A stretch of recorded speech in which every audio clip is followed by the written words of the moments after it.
Assalamualaikum warahmatullahi wabarakatuh. Meskipun ada beberapa perbedaan kronologis dalam versi Islam, namun secara umum mereka memiliki banyak kesamaan dalam hal ditelannya Nabi Yunus alaihissalam di dalam perut ikan besar. Beberapa sarjana Kristen Barat mencoba mengkritisi kisah ini dari sudut pandang saintifik. Martyr dan George Forey adalah salah satu contohnya. Dalam buku mereka yang berjudul When God Speaks for Himself, mereka mencoba mengurai kisah tentang Yunus. Mereka memulai dari dua pertanyaan mendasar. 1. Jenis ikan apa, jika ada, yang dapat menelan manusia secara utuh? 2. Jika ada ikan seperti itu, dapatkah manusia hidup di dalam perutnya selama 3 hari?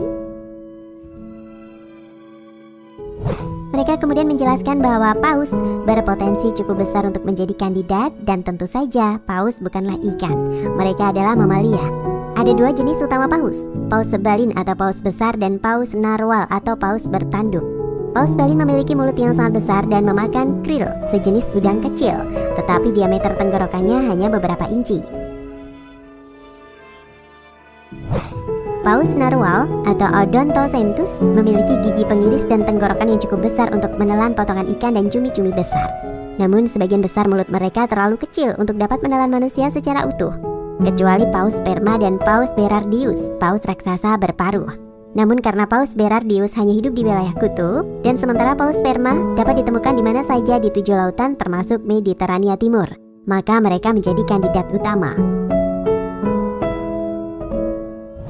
Seekor paus sperma bisa memiliki panjang 20,5 meter hingga 11 kali tinggi manusia. Tulang rahangnya kira-kira 25% dari panjang tubuhnya, hingga 5 meter. Jadi mulutnya cukup besar untuk dapat memasukkan tubuh Yunus tanpa memotong kaki atau kepalanya.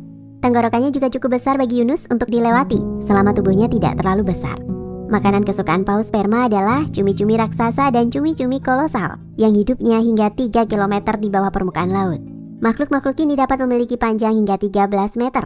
Tetapi karena sebagian besar panjang tubuhnya berasal dari tentakel, tubuh mereka paling-paling hanya memiliki panjang 4 meter dan berdiameter 1,5 meter. Dengan fakta seperti ini, jadi sepertinya paus sperma bisa menelan manusia secara utuh. Kandidat lain yang memungkinkan adalah hiu putih besar.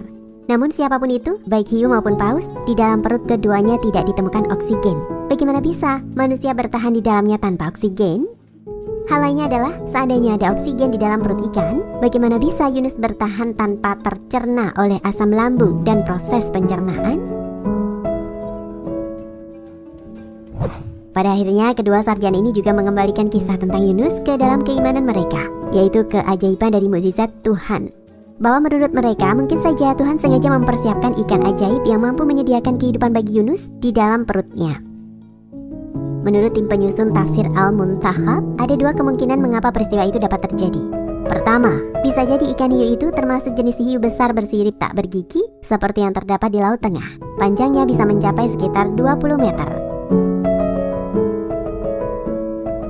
Nabi Yunus berada di antara langit-langit mulutnya yang besar sampai akhirnya dia dilemparkan ke sebuah daerah tandus karena hiu itu merasakan sesak pada tenggorokannya akibat menelan manusia. Kedua, bisa jadi pula hiu itu termasuk jenis hiu yang besar bergigi dan panjangnya pun dapat mencapai sekitar 20 meter. Serta ditemukan juga di Laut Tengah. Ia memangsa hewan-hewan besar yang panjangnya mencapai 3 meter. Berikut ini adalah beberapa kisah tambahan tentang Nabi Yunus alaihissalam yang diriwayatkan oleh beberapa sahabat sebagaimana dihimpun oleh At-Tabari.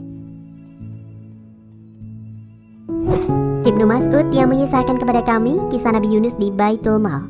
Yunus telah memperingatkan umatnya dengan azab dan mengatakan kepada mereka bahwa itu akan menimpa mereka dalam 3 hari. Mereka memisahkan setiap ibu dari anak-anaknya dan kemudian pergi. Orang-orang datang kepada Allah dan meminta pengampunannya, yang mana Allah membatalkan azab kepada mereka. Yunus pergi lebih awal menantikan azab kepada umatnya, tetapi tidak menyaksikan apapun. Seorang pembohong tanpa bukti yang jelas biasanya dihukum mati pada masa itu. Karena itu Yunus pergi dengan marah. Maka ia menyeru dalam keadaan yang sangat gelap. Quran Surat Al-Anbiya ayat 87. Ayat ini mengacu pada kegelapan perut ikan paus, kegelapan malam, dan kegelapan laut. Abu Hurairah meriwayatkan bahwa Nabi bersabda, ketika Allah menginginkan Yunus ditahan di perut ikan paus, Allah memerintahkan Ahwa, ikan paus, bawa dia, tapi jangan melukai tubuhnya dan jangan mematahkan tulangnya. Paus membawa Yunus dan menyelam ke tempat tinggalnya di laut. Saat sampai di dasar laut, Yunus mendengar suara. Dia berkata pada dirinya sendiri, "Apa itu?" Kemudian saat Yunus berada di dalam perut ikan paus, Allah berfirman kepadanya, "Ini adalah hewan-hewan laut yang memuliakan Allah." Kemudian Yunus di dalam perut ikan paus memuliakan Allah. Para malaikat mendengar pujian-pujiannya kepada Allah dan berseru, "Ya Allah, kami mendengar suara samar di negeri asing." Allah berfirman, "Itu adalah suara hambaku Yunus. Dia tidak menaati aku, maka aku menahannya di perut ikan paus di laut." Mereka berseru, "Hamba saleh yang setiap siang dan malam melaksanakan perbuatan saleh kepadamu?" Allah menjawab, "Iya."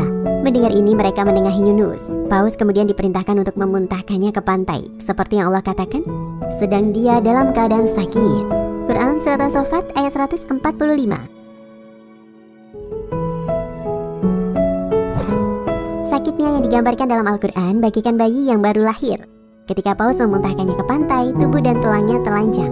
Ibnu Abbas meriwayatkan, berangkat ia pergi, yaitu ikan paus bersama Yunus, sampai ia mengeluarkan Yunus di pantai dan memuntahkannya di atas seolah-olah dia adalah anak yang baru lahir, yang terawetkan sepenuhnya.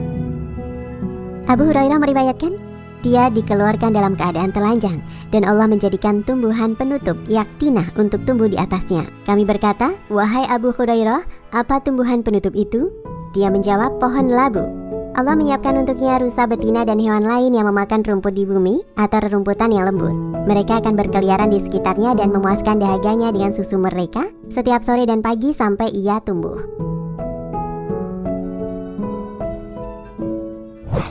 Beberapa hadis Nabi. Hadis ini disampaikan oleh Ibnu Ishaq dalam Sirat Rasulullah dengan latar belakang setelah 10 tahun turunnya wahyu pertama. Waktu itu Nabi Muhammad SAW pergi ke kota Taif untuk mencari tahu apakah para pemimpin kota itu dapat mengizinkannya untuk berdakwah ketimbang orang-orang di Mekah. Namun sesampainya di sana beliau malah diusir oleh orang-orang kota tersebut. Setelahnya beliau kemudian berteduh di kebun milik Utbah dan Syaibah, dua orang anggota suku Quraisy. Mereka kemudian memerintahkan budak mereka Adas untuk menyediakan anggur kepadanya sebagai makanan. Ibnu Ishaq meriwayatkan, ketika Utbah dan Syaibah melihat apa yang terjadi, mereka tergerak dengan belas kasihan dan memanggil seorang budak Kristen muda yang bernama Adas dan menyuruhnya untuk mengambil seikat buah anggur di atas piring dan memberikannya kepada beliau untuk dimakan. Adas melakukannya, dan ketika Rasulullah meletakkan tangannya di piring, beliau berkata, "Bismillah" sebelum makan. Adas melihat lebih dekat ke wajah dan berkata, "Demi Allah, ini bukan cara penduduk negeri ini berbicara."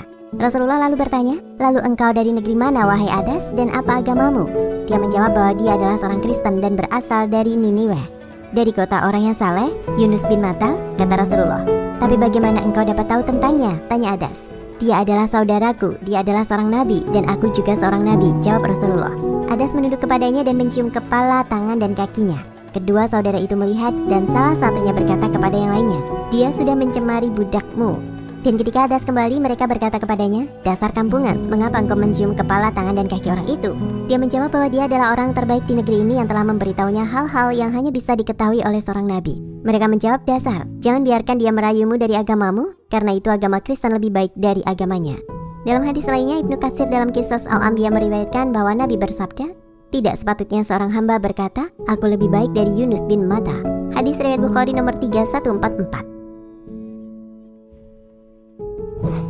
Kisah tentang Nabi Yunus alaihi salam bukan hanya terdapat di dalam Al-Quran dan hadis-hadis, tetapi juga ada di dalam Alkitab. Berikut ini adalah beberapa ayatnya. Kemudian mereka mengangkat Yunus, lalu mencampakkannya ke dalam laut, dan laut berhenti mengamuk. Orang-orang itu menjadi sangat takut kepada Tuhan, lalu mempersembahkan korban sembelihan bagi Tuhan, serta mengikrarkan nazar. Maka atas penentuan Tuhan datanglah seekor ikan besar yang menelan Yunus, dan Yunus tinggal di dalam perut ikan itu 3 hari 3 malam lamanya. Yunus Jonah 1:15-47. Wallahu a'lam bishawab. Sebelum lanjut jangan lupa di subscribe, semoga Allah memberi pahala yang berlipat ganda.